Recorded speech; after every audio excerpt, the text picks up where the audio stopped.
Rob, a week of long travelling coming up for you, really, with Tuesday at Woking and then down in the same area, really, with Dorking on Saturday, not too long after that. But touching on Woking first on Tuesday, of course, it's a rearranged game. We mentioned it's a long trip for yourselves, but how are you kind of looking ahead to that one immediately after a taxing game on Saturday as well?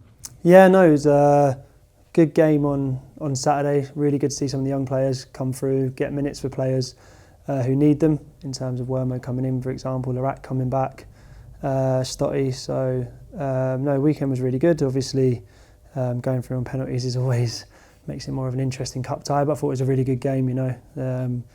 They're a good team, Western-super-Mare, and got some really experienced players in Reed and Wilmot. So it's a good test for everyone. We got through, which is good. Another long trip by the looks of the draw, which is makes sense for our sort of cup luck at the moment. But you know, it's another game to go and enjoy. But yeah, overall pleased with the way the weekend went. Yeah, and for tomorrow's game at Woking, I mean, they're under new sort of guidance management since the rearranged game where you would have played them. Of course, Michael Doyle in charge now, but from your point of view, does that really change too much in terms of the way you're looking at it at all?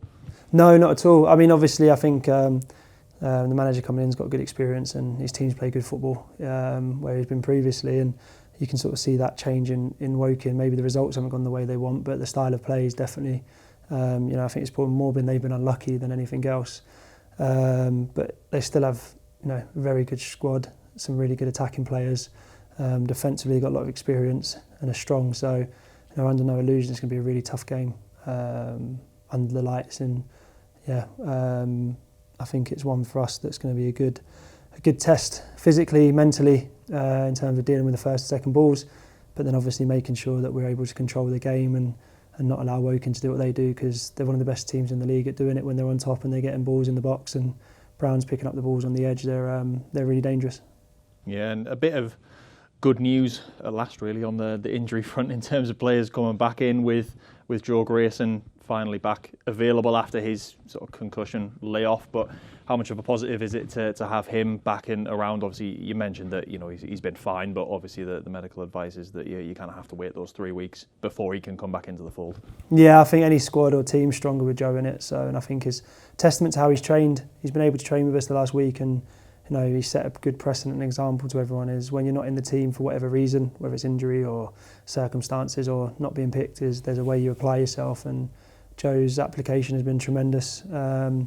Yeah, so to have someone like him available is fantastic. Obviously, to have a couple of the boys coming in to be up to speed a bit more, you know, from sort of 5 days ago trying to get a team together, literally trying to get 11 people together to play a game against Chesterfield, to now having a strong squad, and you know, after a good game, seeing the young lads and players coming in this period of games, we're going to need a strong squad, and you know, we're slowly getting there. You know, it's going to take a bit of time to get everyone together and get used to the concepts and the principles, but you know, the players we sign are very much Gateshead players, good technical players who are brave, want the ball, and hopefully with the experienced boys coming back and with the new additions, we can start building back up again.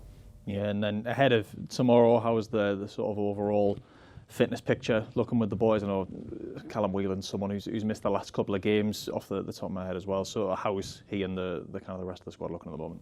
Yeah, good. Wheeler's coming back in, which is good. So yeah, it really does bolster the squad. Stotty was excellent on Saturday. Larry coming in. Larry's been fantastic. You know, he's really developed from his loan at South Shields. So yeah, no, it's good. The squad's looking healthy again, looking like we've got lots of options. Ben Wellman as well got 60 minutes in because he obviously finished his season in Ireland, I think early November, so we're trying to make sure we monitor him. But it's good, you know, Ed Francis obviously isn't going to be as long as we hoped, still a few weeks, but better than sort of the end of the season. Greg Ollie, hopefully we'll find out in a couple of days his sort of timeline. So no, it's good. The squad's going to get stronger and stronger, and I think we just need to be a bit patient as a club in the fact that, you know, we've had a lot of outgoings, a lot of injuries, now quite a few incomings and players coming back. So yeah, that does always come with a little bit of I don't know, what would you call it, hesitancy and a bit of some complacency every now and then. But the good thing is the lads coming in have got high footballing IQ, and I think they'll pick up our concepts, and the lads coming back know them already. So hopefully from this point, touch wood, we're just going to get stronger and stronger as a club and a team, and you know, we just have to look forward to the challenge of whatever whatever the next half of the season brings.